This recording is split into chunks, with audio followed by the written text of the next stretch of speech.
আর্জেন্টিনার দলে অভাব বলে যেন কিছুই নেই। লিওনেল মেসি দলটিতে না থাকলেও সংকট তৈরি হবে না আর্জেন্টাইন শিবিরে। তবে প্রশ্ন উঠেছিল ডি মারিয়া না থাকলে কি হবে তাদের, কিন্তু সময়ের সাথে সাথে সে উত্তরও পেয়ে গেছে আলভেসেলেস্তারা। বলা হচ্ছে তরুণ থিয়াগো আলমাদার কথা। সবশেষ ম্যাচে কলম্বিয়ার ডিফেন্ডারদের বোকা বানিয়ে গোল করা তরুণেই উইঙ্গার হতে পারেন ডি মারিয়ার জায়গায় সবচেয়ে ক্লোজ ওয়ান।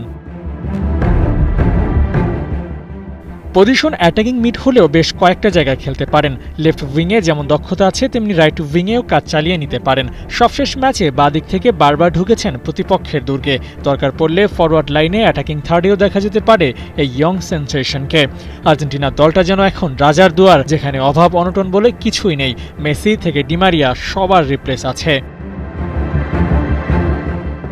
সামনে বিশ্বকাপ আর্জেন্টিনা দলটা সেটা টার্গেট করে সাজিয়ে নিচ্ছে নিজেদের পরিকল্পনা। তারই বিশেষ অংশ থিয়াগো আলমাদাকে নিয়ে ডি মারিয়ার প্রয়োজন মেটানো। কোপা আমেরিকা কিংবা বিশ্বকাপের মতো টুর্নামেন্টে ডি মারিয়া দলের গুরুত্বপূর্ণ সদস্য হলেও তার অবসরের পর তার জায়গায় তৈরি হয়েছে শূন্যস্থান। আর তখনই এক ম্যাজিক দেখান হেড কোচ লিওনেল স্কালোনি। ডেকে নেন আলমাদাকে, যে ছিল আলভেসেলেস্তাদের পাইপলাইনে।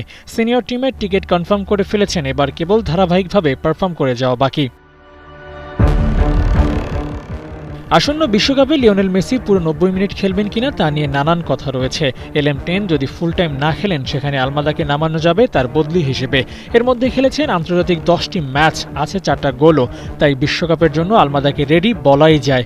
2022 বিশ্বকাপ থেকে আলভারেস এনজোরা উঠে এসেছেন, আলমাদাও চলে আসতে পারেন লাইমলাইটে। তরুণী তুর্কির মধ্যে সেসব ছাপ বেশ ভালোভাবেই ফুটে উঠছে এখন থেকেই। ফ্রেঞ্চ ক্লাব অলিম্পিকে খেলে থাকেন আলমাদা।